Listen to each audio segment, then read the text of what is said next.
উত্তরপ্রদেশের মুখ্যমন্ত্রী যোগী আদিত্যনাথকে এই বাঙালি ডাক্তারবাবু মুখের উপর বলে দিয়েছিলেন, অসুখটা যখন আপনার হয়েছে তখন আপনি আমার কাছে আসুন, আমি আপনার কাছে গেলে যে সময়টা খরচ হবে সেই সময়ে 5টা গরিব মানুষ চিকিৎসা না পেয়ে ফিরে যাবে। হ্যাঁ, কলকাতায় জন্মানো এই বাঙালি ডাক্তারবাবুই আজ উত্তরপ্রদেশের মানুষজনের কাছে সৃষ্টিকর্তার দূত। বিদেশের সমস্ত নামকরা হাসপাতালে লক্ষ লক্ষ টাকা চাকরির অফার ফিরিয়ে দিয়ে এই বাঙালি ডাক্তারবাবু বিনামূল্যে চিকিৎসা করেন উত্তরপ্রদেশের গরিব অসহায় মানুষদের।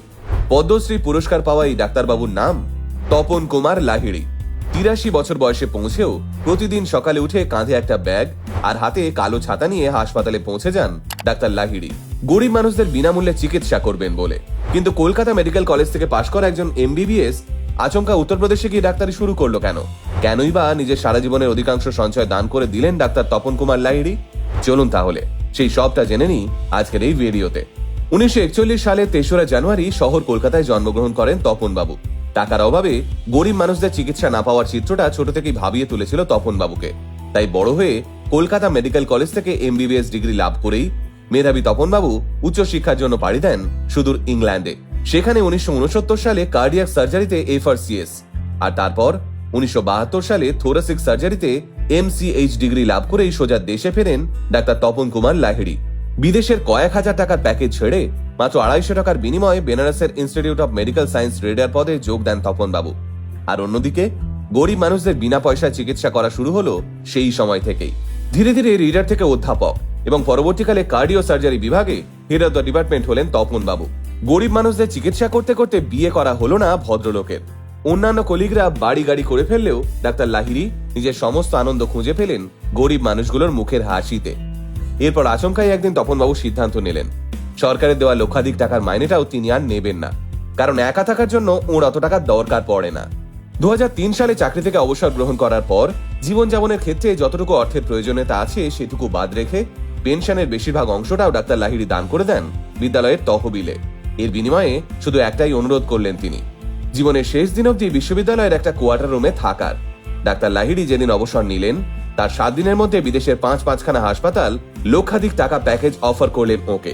কিন্তু তাদের প্রত্যেকে ডাক্তার তপন কুমার লাহিড়ী বললেন, চাকরি জীবনে টাকার পিছনে না ছুটে গরিব মানুষের সেবা করে গেছি, এখন বয়স হয়েছে, টাকার পিছনে ছোটার মতো পায়ের জোর নেই, তাই ধীর পায়ে হেঁটে গরিব মানুষদের চিকিৎসা করাটাই আমার কাছে সহজ হবে।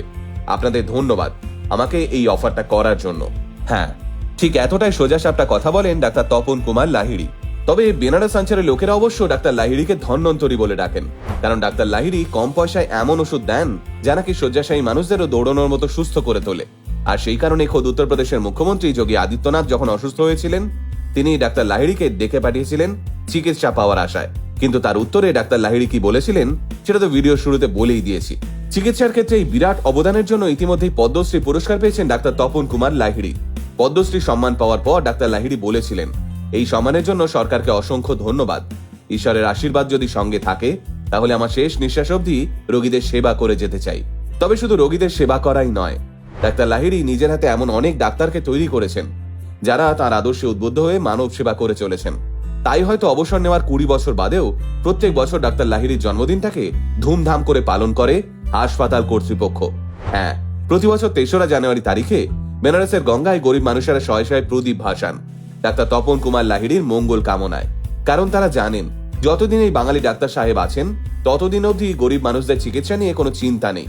গোটা আল্টিমেট মোটিভেশন টিম কুর্নিশ জানায় ডাক্তার তপন কুমার লাহিড়ীকে, এই অন্ধকার সময়ে আপনার মতো মানুষেরাই আমাদের কাছে আলোর ঠিকানা স্যার।